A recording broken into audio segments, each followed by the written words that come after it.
Hi, my name is Caroline, and I am the director of the Brown Political Review Multimedia Board. I wanted to highlight an insightful interview that will be on our upcoming podcast episode on the current state of immigration activism. One of our podcast leads, Becky Montes, is investigating the question, what does meaningful activism look like in an era of performativity, by interviewing a guest involved in grassroots activism. Take it away, Becky.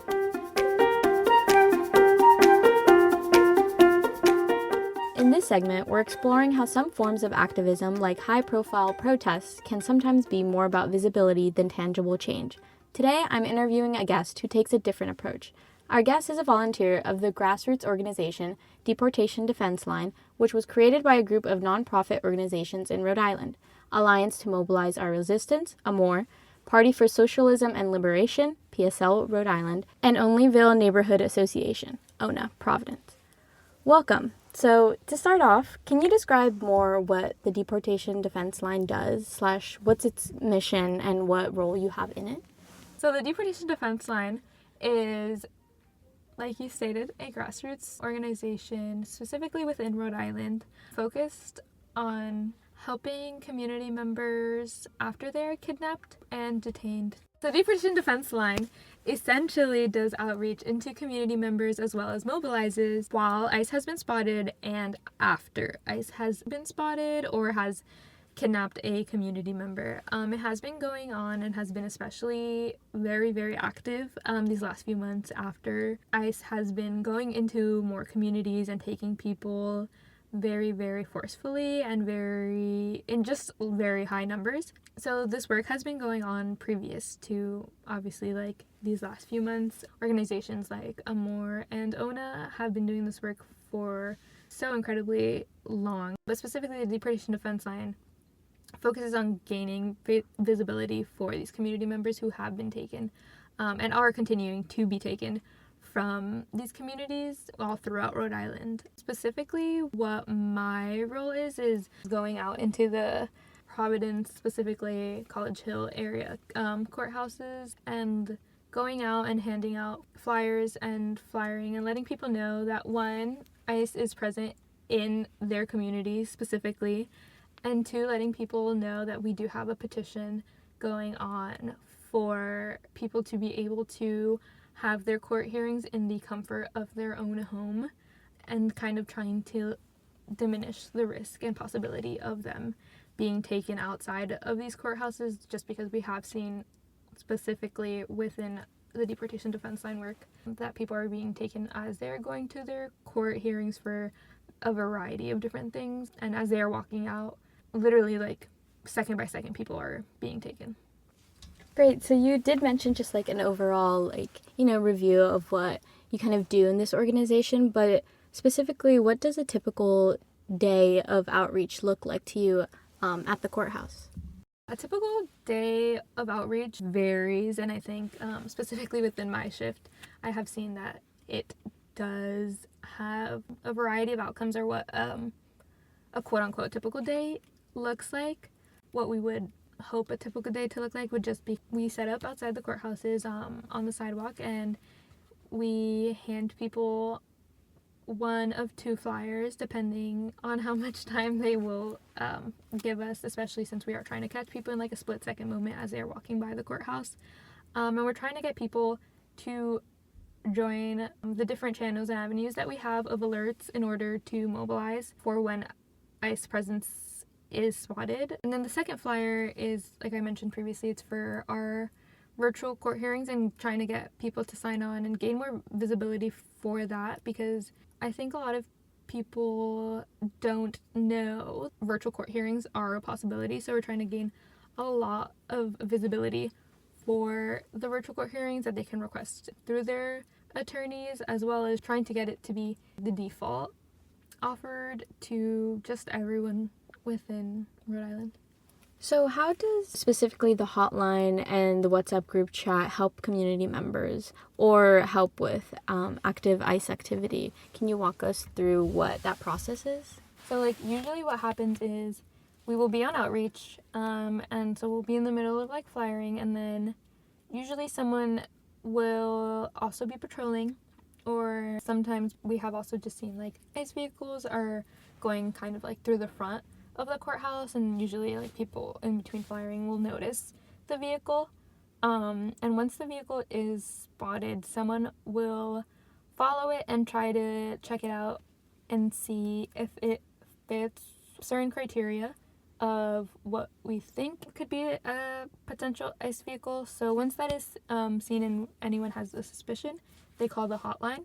And on the hotline, there are verifiers who will talk you through kind of like this process of whether or not it is an ICE vehicle, and then they will have a verifier come and check.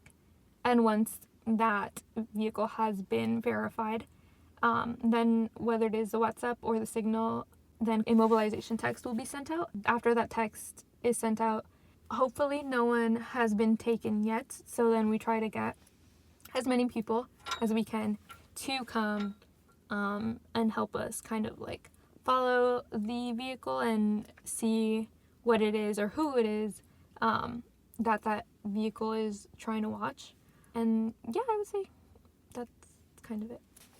So in that regard, how do you see success or effectiveness in your outreach efforts, specifically like if an ICE kidnapping is happening actively, or if you've seen any success in just, mobilizing the community in different ways? I would definitely say there's a variety of ways to measure, I would say, the effectiveness. We have been able to successfully get ICE to go away, whether that is by honestly letting them know that they are being watched, or following them and trying to get them to go away from the courthouse. I will also say, unfortunately, when people have been kidnapped, and another way is, I would say, to be able to connect with the families of the person who has been taken, usually whether that is if someone is with their family member and has been taken and this family member is left kind of not knowing what next steps are. We try to connect them with what potential next steps could be and try to help them figure out where their family member may have been taken to, and try to get them connected with other resources. All right, to kind of redirect the conversation to kind of our broader theme of this episode, specifically about the No Kings protest. Did you attend the No Kings protest? And if so, do you believe that it could have incited any kind of tangible change, or was it more so about visibility? And do you see the No Kings protest as a contribution to the cause, or is it a distraction from kind of deeper community work that you have been involved in?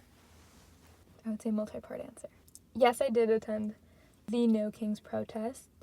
I do think there is tangible change here, and visibility. I think the visibility was incredibly telling to what the American people think and how they are feeling.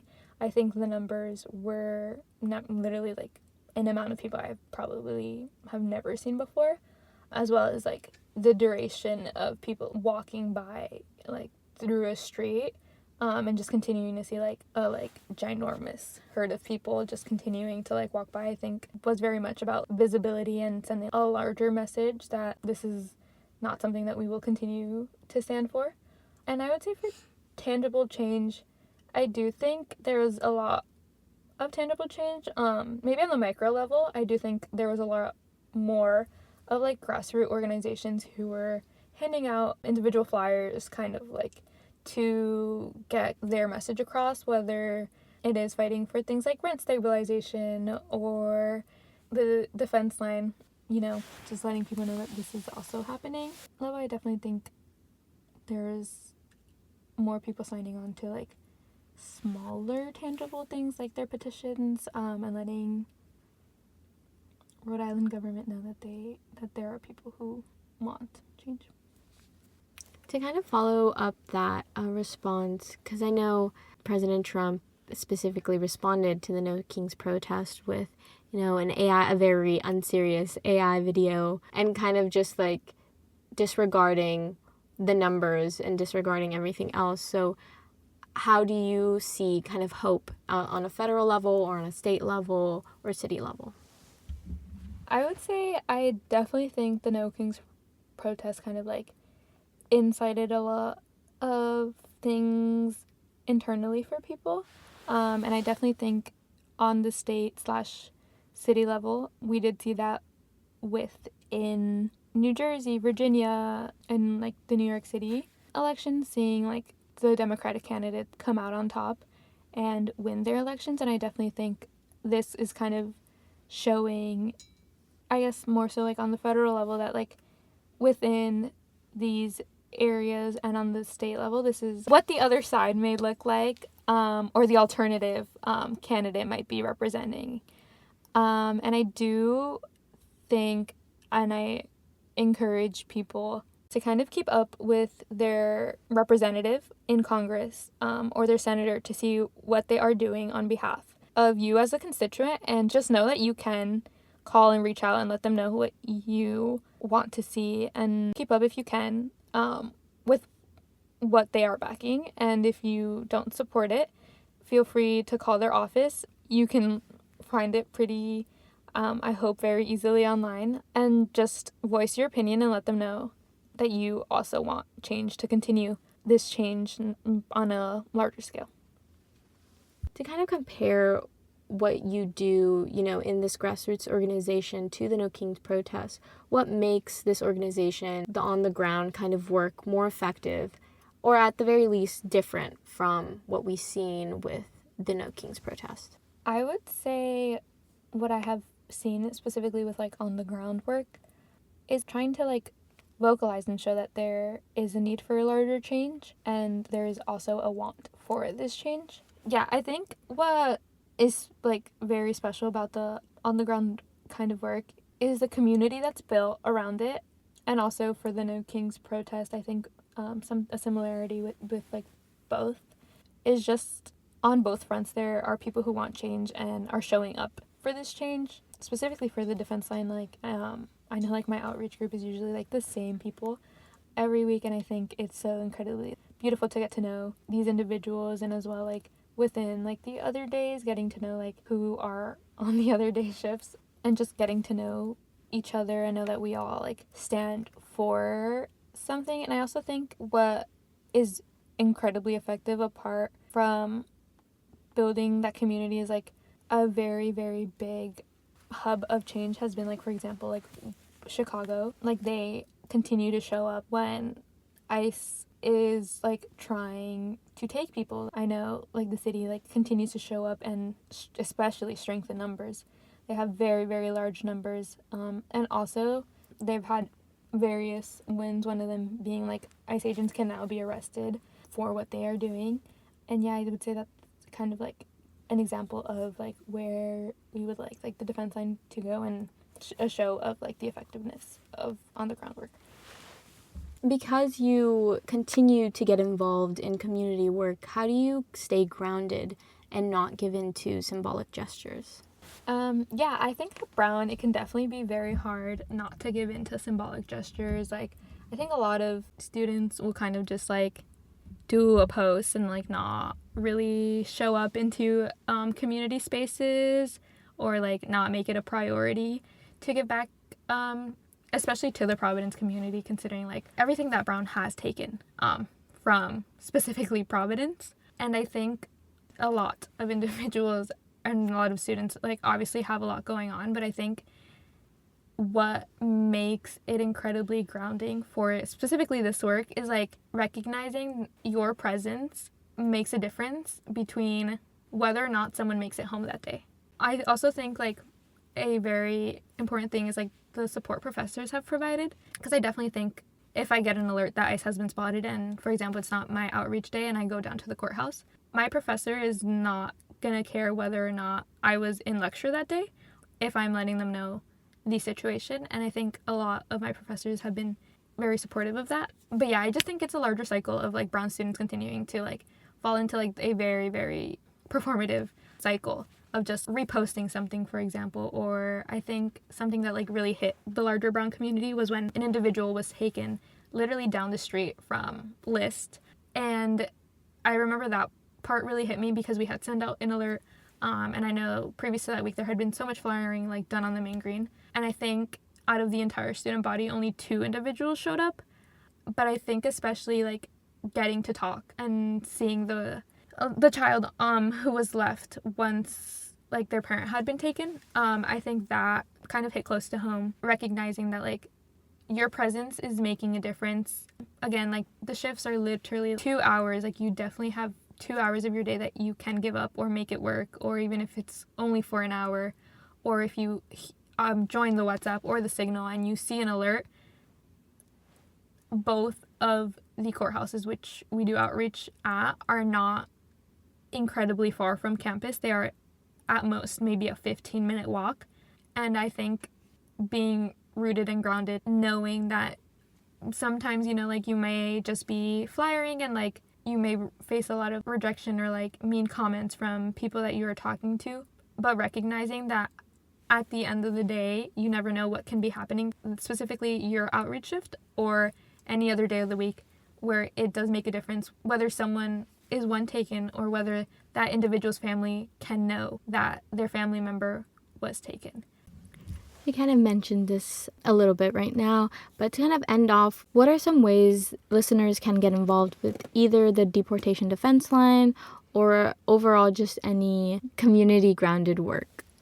Yeah, one way people can get involved is actually show up to the trainings, or if not, I know the shift leads are very, very incredible, and they are more than willing to catch you up if you cannot give 2 hours of a Saturday throughout the semester to be involved in the training. Or also, I think anyone who is part of the defense line or part of any shift would be more than willing to catch anyone up. So whether that is dedicating some of your time, 2 hours of your time throughout the week, or just adding the WhatsApp or the Signal and showing up and mobilizing when an alert has been sent out, I definitely think that also just makes such a difference to what we can get done. Or again, like signing the petition and letting other people know about it, or even showing up to events that are surrounding either the defense line or the petition or anything of similar scale. All of this, the information can be found on the Amore Instagram, or as well, we usually also send out notifications or Instagram posts on the Brown Dream Team Instagram to let you know like when the next meeting is. And again, if you can't make it to the meeting, feel free to like send a DM to the Brown Dream Team Instagram, and someone will answer you and hopefully connect you with an alternative way in which you can get involved, or another way to get you plugged in. Thanks for listening to this highlight of the BPR Multimedia Podcast. To listen to the full upcoming episode, find us wherever you listen to your podcasts. Talk with you soon.